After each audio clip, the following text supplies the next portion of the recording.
Friends, अपन क्या है अपनी फोर्थ यूनिट अपने पिछले लेक्चर में फोर्थ यूनिट स्टार्ट की थी। फोर्थ यूनिट के अंदर अपन ने क्या पढ़ा था, हमने देखा था कि हम क्या पढ़ेंगे, कार्बाइड जो हमारा है वो इम्पोर्टेंट कंपाउंड रहेगा। ठीक है, अपना जो हेडिंग है वही क्या है, some important compounds of P block. ठीक है, तो उसके अंदर अपन ने दो इम्पोर्टेंट कंपाउंड्स के बारे में पढ़ा था। फर्स्ट तो अपना था हाइड्राइड। ठीक है, हाइड्राइड है, इसके अंदर अपन ने बोरोन के हाइड्राइड पढ़ा था, जिसके अंदर क्या था, B2S6 की स्ट्रक्चर थी। B2S6 का कंपैरिजन अपन ने किससे किया था, C2S6 से किया था, एथीन से किया था, जिसके अंदर क्या था, जो भी था वो अपन ने देख लिया था। यहाँ तक क्लियर है चीज। फिर सेकेंड हमने देखा था कि बोरेजोल क्या होता है। अभी जो बोरेजोल क्या होता है, इसका सूत्र मैंने बताया था B3N3 और H6। B3N3H6 है, इसको अपन क्या कहते हैं, अकार्बनिक बेंजीन। क्या बोलते हैं इसको, अकार्बनिक बेंजीन। अकार्बनिक जो बेंजीन है बोरेजोल, इसके कैरेक्टर किससे मिलते थे, बेंजीन से मिलते थे। बेंजीन से मिलते तो थे लेकिन सेम ये बेंजीन जैसी नहीं होती थी, ये चीज भी अपन ने ढंग से देख ली थी। ठीक है, तो इसको अपन क्या बोलते हैं, बोरेजोल अकार्बनिक बेंजीन। यहाँ तक किसी के भी कोई भी प्रॉब्लम होना तो आप कमेंट बॉक्स में बता दीजिएगा। ठीक है, आगे अपन क्या पढ़ते हैं, आगे अपन पढ़ते हैं, मैंने बोला था कि अपन कार्बाइड के अंदर पढ़ेंगे। कार्बाइड क्या है, यहाँ पे इंपॉर्टेंट रहेगा। ठीक है, तो कार्बाइड के बारे में पढ़ते हैं। अब सबसे पहली बात ये होती है कि कार्बाइड होते क्या है। ठीक है, ध्यान से समझिएगा, पहले अपन को हेडिंग समझनी होती है कि कार्बाइड क्या होते हैं। ठीक है, देखिएगा, अपन ऑर्गेनिक केमिस्ट्री पढ़ते हैं। ठीक है, बहुत अच्छी केमिस्ट्री लगती है सबको। ऑर्गेनिक जो केमिस्ट्री पढ़ते हैं ना अपन, उसके अंदर अपन क्या पढ़ते हैं, जो कार्बन होती है उसकी चेन होती है। क्या बोल रही हूँ मैं, कार्बन की चेन होती है, यानी कि कार्बन की श्रृंखलाओं के बारे में अपन वहां पे रीड करते हैं। ठीक है, अब जो कार्बन होता है, कार्बन की जो विद्युत ऋणता है, विद्युत ऋणता यानी कि कार्बन की इलेक्ट्रोनेगेटिविटी या तो ज्यादा हो या बराबर हो। उन धातु, वो धातुएं क्या करती है, देखिए कुछ धातुएं होती है, जैसे कि मान लीजिए सिलिकॉन है, सिलिकॉन धातु है, इनकी जो विद्युत ऋणता या तो कार्बन से ज्यादा होगी या कार्बन के बराबर होगी लगभग। ठीक है, तो ये धातुएं और कार्बन मिलकर कुछ यौगिकों का निर्माण करते हैं, जिनको अपन क्या बोलते हैं, कार्बाइड कहते हैं। सीधी सी डेफिनेशन ये है कि कार्बन से कम विद्युत ऋणता वाली या अधिक विद्युत ऋणता वाली धातुएं मिलकर कार्बाइड का निर्माण करती हैं। यहाँ तक किस किस के क्लियर है, समझ में आ गए कार्बाइड क्या होता है। ठीक है, अब कार्बाइड हो तो गया। अब ये जो सिलिकॉन, कार्बन, लिथियम, कार्बन, ये धातुएं और कार्बन मिलके किस बॉन्ड से जुड़ी रहती हैं, यानी कि बंधों के आधार पर, बंध होते हैं ना, इनके बंधों के आधार पर क्या करते हैं, इनकी प्रकृति यानी कि इनके प्रकार देखते हैं, बंध के प्रकार, इनके प्रकार किस आधार पर देखते हैं, बंध के आधार पर। ठीक है, अब मेरी बात ध्यान से सुनिएगा, जो कार्बाइड है वो 3 प्रकार के बंध दर्शाते हैं। ठीक है, अब अपन मैं फर्स्ट बताती हूँ, आराम से सुनिएगा। फर्स्ट है इसके अंदर आयनिक बंध, आयनिक बंध। सेकंड क्या है इसके अंदर, सह संयोजक बंध। थर्ड क्या है इसके अंदर, अंतराकाशी, अंतराकाशी बंध। यहां तक चीज क्लियर है अपने पास। ठीक है, अब सबसे पहली बात आती है कि आयनिक बंध क्या होते हैं। जैसे कि मान लीजिए अपने पास क्या है, लिथियम है, लिथियम है और Li2 और C2 है, यानी कि लिथियम क्या है, धातु है, धातु और कार्बन के मध्य जो बंध पाया जाता है, धातु और कार्बन के मध्य अगर आयनिक बंध पाया जाता है तो वो कौन से यौगिक कहलाएंगे, आयनिक कार्बाइड। आई एम सॉरी, आयनिक बंध होंगे ना तो ये आयनिक कार्बाइड होंगे। कार्बाइड पढ़ रहे हैं ना अपन, किसी ने बताया भी नहीं। ठीक है, ठीक है, ठीक है, अगर धातु और कार्बन के मध्य आयनिक बंध पाया जा रहा है तो वो आयनिक कार्बाइड होगा। जैसे देखो लिथियम है, 2 लिथियम के मॉलिक्यूल ले लिए और 2 कार्बन के ले लिए, तो ये दोनों क्या करेंगे, ये दोनों मिलकर Li2 और C2 बनाएंगे, तो ये क्या है, आयनिक कार्बाइड है। यहाँ तक क्लियर है सबके? ओके ठीक है। अब देखिएगा सेकंड अपन देखते हैं सहसंयोजक कार्बाइड, जो अपने यहाँ पे इंपॉर्टेंट रहेगा। ठीक है, सहसंयोजक कार्बाइड वही है जहां पे कार्बन और धातु के मध्य सहसंयोजक बंध होगा, यानी कि कार्बाइडों के मध्य अगर सहसंयोजक बंध पाया जाएगा तो वो क्या कहलाएगा, अपने सहसंयोजक कार्बाइड। जैसे कि देखिएगा यहाँ पे है सिलिकॉन SiO2 की रिएक्शन में 3 कार्बन से करा देती हूँ, बैलेंसिंग कर लेंगे। धातु और कार्बन के मध्य बंध बनाना है अपन को, किस किस के मध्य बनाना है अपन को, धातु और कार्बन के मध्य।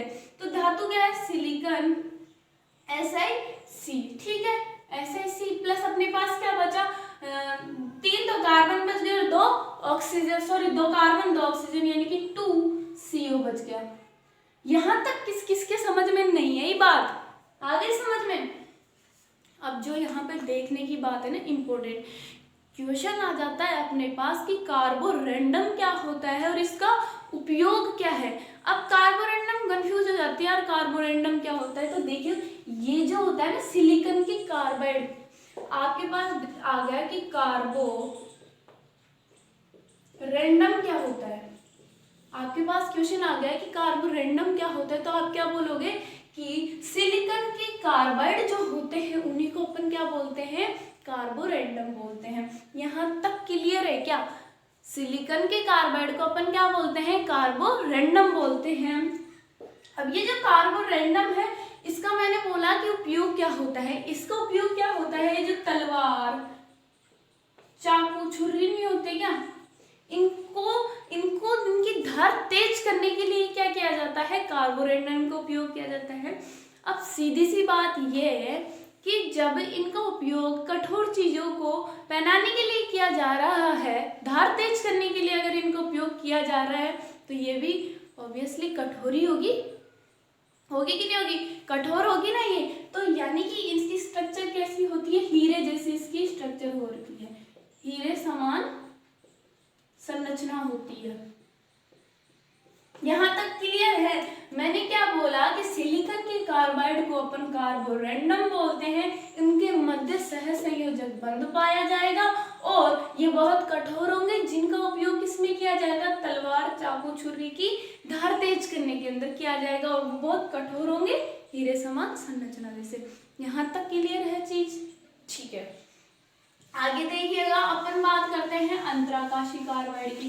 तो अंतराकाशी कार्बाइड मेरे को समझाने की जरूरत ही नहीं है, इसके अंदर मैं एक चीज बताऊंगी आपको कि ये है ना संक्रमण तत्व दर्शाते हैं, संक्रमण तत्व दर्शाएंगे, ठीक है, संक्रमण तत्व दर्शाते हैं। देखिएगा जब मैंने डी ब्लॉक पढ़ाया था तो डी ब्लॉक में मैंने ये बोला था कि जो डी ब्लॉक के एलिमेंट हैं वो क्या करते हैं, सहसंयोजक बंध रखते हैं, यानी सॉरी अंतराकाशी बंध रखते हैं। अंतराकाशी बंध क्या होता है, जो क्रिस्टल होता है उनके मध्य कुछ गैप होते हैं, उनमें धातुएं आके फिक्स हो जाती है, ठीक है, धातुएं क्या होती हैं, आके फिक्स हो जाती हैं, वो क्या कहलाता है, अंतराकाशी कार्बाइड कहलाता है, ठीक है। तो ये संक्रमण तत्व दर्शाते हैं, संक्रमण तत्व तो डी ब्लॉक एलिमेंट्स में होते हैं ना, बताने की जरूरत थोड़े ना ये, ठीक है। यहाँ अपना कंप्लीट होता है कार्बाइड के प्रकार के बारे में। कार्बाइड के प्रकार किसके आधार पर देखे थे अपन, बंध की प्रकृति के आधार पर। ओके, अब मैं आपको यहाँ पे बात बताती हूँ कि ये जो है ना इनका उपयोग किस किस में होता है, ठीक है। देखो इनका औद्योगिक उपयोग देखते हैं अपन, औद्योगिक उपयोग, औद्योगिक उपयोग का मतलब होता है उद्योगों के अंदर इसका उपयोग किया जाता है। फर्स्ट है अपने पास एथिलीन,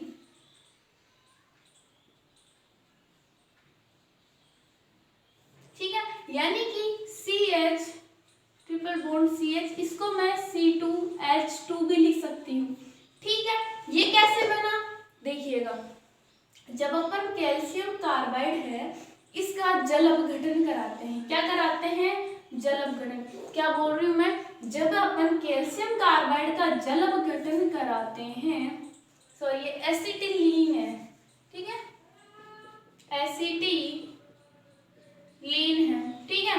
कैल्शियम कार्बाइड का जब अपन जल अपघटन कराते हैं तो क्या हो जाएगा, अपने पास H2C2 है, H2C2 यानी कि CH ट्रिपल बॉन्ड CH, ठीक है, ये H2C2 बन गया, ठीक है। तो निकला क्या अपने पास CaO निकल गया। और इसका उपयोग अपन किसके अंदर करते हैं, उद्योगों के अंदर करते हैं। उद्योगों में किस रूप में अपन करते हैं इनका, जो कटाई की उपकरण होते हैं ना, कटाई के उपकरण, कटाई के उपकरण, उनको बनाने के लिए इसका उपयोग किया जाता है। यहाँ तक किस किस की समझ में नहीं आई, आ गई, वही है कठोर चीज, ठीक है, कटाई के उपकरणों में किया जाता है, ठीक है। अब वही है, अगर मैं वापस कैल्शियम कार्बोनेट की रिएक्शन, फर्स्ट हो गया है ना, सेकंड है कैल्शियम कार्बोनेट की रिएक्शन अगर मैं नाइट्रोजन के साथ कराती हूँ तो अपने पास क्या बनेगा, अपने पास बनेगा CaN2 बनेगा, CaN2 बनेगा और C2 निकल जाएगा। इसको अपन बोलते हैं नाइट्रोनीलियम, नाइट्रोनीलियम। अब देखो नाइट्रोनीलियम क्या होता है, नाइट्रोनीलियम होता है, ये भी एक क्या होता है, खेती के अंदर उपयोग में आता है, ठीक है। खेती के अंदर जो अपन उपयोग करते हैं उनके अंदर उपयोग आता है कौन, नाइट्रोनीलियम, ठीक है। क्या बोला मैंने, अगर कैल्शियम कार्बोनेट की जल से रिएक्शन कराएंगे तो वो कटाई के उपकरण बनाने में काम आता है, और अगर अपन कैल्शियम कार्बाइड होते हैं उसकी रिएक्शन नाइट्रोजन से कराएंगे तो अपने पास क्या प्राप्त होगा, नाइट्रोनीलियम। इसका उपयोग खेती में किया जाता है, ठीक है ना। आगे अपन बात करते हैं किसकी, आगे अपन बात करते हैं स्टील की। स्टील होता है ना, ये कैसी, स्टील की फैक्ट्री के अंदर उपयोग किया जाता है किसका, इसके स्टील की फैक्ट्री में अपन मैग्नीज के कार्बाइड का उपयोग करते हैं, ठीक है। स्टील की फैक्ट्री में अपन मैग्नीज की कार्बाइड का उपयोग करते हैं, ठीक है, यहाँ तक क्लियर है। और अपने पास 3 चीजें हो गई। फोर्थ चीज ये है कि अपन अर्धचालकों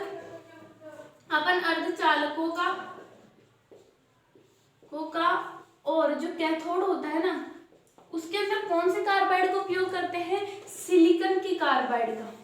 यहाँ तक चीज क्लियर है। अपन क्या करते हैं, अर्धचालकों और कैथोड के अंदर कौन से कार्बाइड का उपयोग करते हैं, तो मैं बोल सकती हूँ सिलिकॉन के कार्बाइड का।